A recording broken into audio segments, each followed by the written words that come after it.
నమస్తే ఫ్రెండ్స్, నేను మీ సుజాతాని. Welcome back to Mowgli's kitchen. ఈరోజు మన వీడియోలో చాలా సింపుల్గా, చాలా టేస్టీగా క్యారెట్ ఫ్రై ఎలా చేయాలో మీతో షేర్ చేసుకోబోతున్నాను. ఇందులో క్యారెట్తో పాటు పెసరపప్పు వేస్ట్ చేయడం వలన టేస్ట్తో పాటు మంచి హెల్దీ కాంబినేషన్ కూడా అవుతుంది. అన్నంలోకి, చపాతీలోకి తింటే చాలా బాగుంటుంది.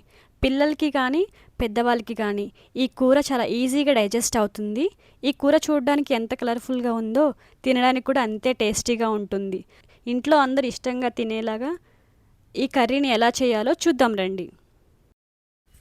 ముందుగా ఇక్కడ పావు కేజీ క్యారెట్ తీసుకొని దాని మీద ఉన్న పీల్ తీసేసి శుభ్రంగా వాష్ చేసుకోవాలి. ఇలా వాష్ చేసుకున్న తర్వాత దానికి ఉన్న ఎడ్జెస్ తీసేసి మనం చిన్న చిన్న ముక్కలుగా కట్ చేసుకోవాలి. ఇలా చిన్న ముక్కలుగా కట్ చేసుకోవడం వలన కర్రీ అనేది చాలా బాగుంటుంది, అలాగే ఈజీగా రెడీ అవుతుంది. చూస్తున్నారు కదా, ఇలా కట్ చేసుకుంటే సరిపోతుంది. మరి పెద్దగా కట్ చేసుకోవద్దు, వీలైనంత చిన్నగా కట్ చేసుకోండి. ఇప్పుడు మనం దీన్ని పక్కన పెట్టుకుందాము. అలాగే ఒక గిన్నెలోకి ఒక కప్పు పెసరపప్పును తీసుకోవాలి.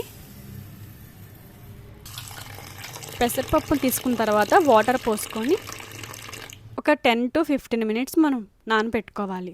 ఒక 10 మినిట్స్ తర్వాత చూస్తే మనకి పెసరపప్పు అనేది చక్కగా నానింది. చూస్తున్నారు కదా, 2-3 సార్లు వాష్ చేసుకొని పక్కన పెట్టుకోవాలి. అలాగే వేరొక గిన్నెలోకి ఒక 2 గ్లాసుల వాటర్ తీసుకోవాలి. మనం ముందుగానే కట్ చేసుకున్నాం కదండి క్యారెట్ ముక్కలు, అవి గిన్నెలోకి వేసుకోవాలి. మనకి క్యారెట్ ఉడికించడం వలన చాలా టేస్టీగా ఉంటుంది. అలాగే ఇందులోకి ఒక కప్పు పెసరపప్పును వేసుకొని మొత్తం కలిసేలాగా మిక్స్ చేసుకొని స్టవ్ మీద పెట్టుకోవాలి.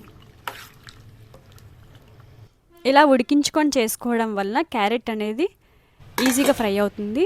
ఇప్పుడు ఒక 10 మినిట్స్ కుక్ చేసుకుందాము. ఈలోగా మనం పచ్చికారం రెడీ చేసుకుందాము. ఒక మిక్సీ జార్ తీసుకొని కారానికి సరిపడా పచ్చిమిర్చి తీసుకోవాలి. అలాగే 4-5 అల్లం, 5-6 రెమ్మల వెల్లుల్లి తీసుకొని కోర్స్గా గ్రైండ్ చేసుకోవాలి.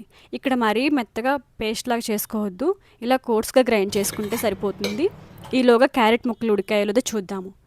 ఇప్పుడు మనం మూత ఓపెన్ చేసి చూస్తే మనకి క్యారెట్ అనేది చక్కగా ఉడికింది. ఇక్కడ మనకి ఒక 70 to 75% కుక్ అవుతే సరిపోతుంది.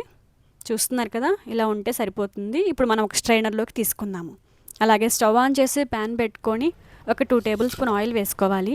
ఆయిల్ వేడెక్కిన తర్వాత ఒక ఎండుమిర్చి, 1/2 టీ స్పూన్ పచ్చిపప్పు, 1/2 టీ స్పూన్ మినప్పప్పు, 1/2 టీ స్పూన్ ఆవాలు, అలాగే 1/2 టీ స్పూన్ జీలకర్ర, సన్నగా కట్ చేసి పెట్టుకున్న 1 కప్పు ఉల్లిపాయలు, అలాగే 2 రెమ్మల కరివేపాకు వేసుకొని ఫ్రై చేసుకోవాలి. ఉల్లిపాయలు అనేవి కొంచెం కలర్ మారాలి. 1/2 టీ స్పూన్ పసుపు వేసుకొని బాగా కలుపుకోవాలి. ఇక్కడ మనకి ఉల్లిపాయలు అనేవి దోరగా ఫ్రై అవ్వాలి. ఈలోగా మనం ముందుగానే గ్రైండ్ చేసుకున్నాం కదండి పచ్చిమిర్చి పేస్ట్ని వేసుకొని మరోసారి బాగా కలుపుకోవాలి. మూత పెట్టి ఒక 1 మినిట్ కుక్ చేసుకుందాము. 1 మినిట్ తర్వాత చూస్తే మనకి పచ్చిమిర్చి అనేది పచ్చివాసన అంతా పోయింది. ఇప్పుడు కొద్దిగా సాల్ట్, 2 టేబుల్ స్పూన్ల సాల్ట్ వేసుకొని మరోసారి బాగా కలుపుకోవాలి. మనం ముందుగానే ఉడికించుకున్న క్యారెట్, పెసరపప్పు ఉన్నాయి కదండి, స్ట్రైన్ చేసుకొని మనం ఇందులోకి వేసుకోవాలి. మనం ఇందులో ఎక్కడ కూడా కారం అనేది వాడమండి. ఈ పచ్చికారంతోనే మనకి కారం అనేది బ్యాలెన్స్ అవుతుంది. ఇప్పుడు మనం మూత పెట్టి ఒక 3 మినిట్స్ ఉడికించుకోవాలి. 3 మినిట్స్ తర్వాత చూస్తే మనకి కర్రీ అనేది చక్కగా రెడీ అవుతుంది. ఎక్కువ టైం కూడా పట్టదండి, సో ఈజీగా రెడీ అవుతుంది. మనకి కర్రీ అయితే రెడీ అయిపోయిందండి.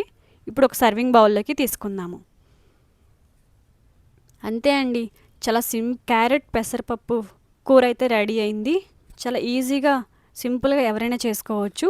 టేస్ట్ అయితే చాలా బాగుంటుంది. అన్నంలోకి, చపాతీలోకి, ఇలా రోటీలోకి తింటే టేస్ట్ అనేది చాలా బాగుంటుంది. సో మీరు కూడా తప్పకుండా ట్రై చేయండి. అలాగే ఈ వీడియో నచ్చితే లైక్ చేసి మీ ఫ్రెండ్స్ అండ్ ఫ్యామిలీస్కి షేర్ చేయండి. మీలో కనుక ఎవరైనా కొత్తగా చూస్తున్నట్లయితే మన మొగ్లీస్ కిచెన్ని సబ్స్క్రైబ్ చేసుకోండి. Thanks for watching.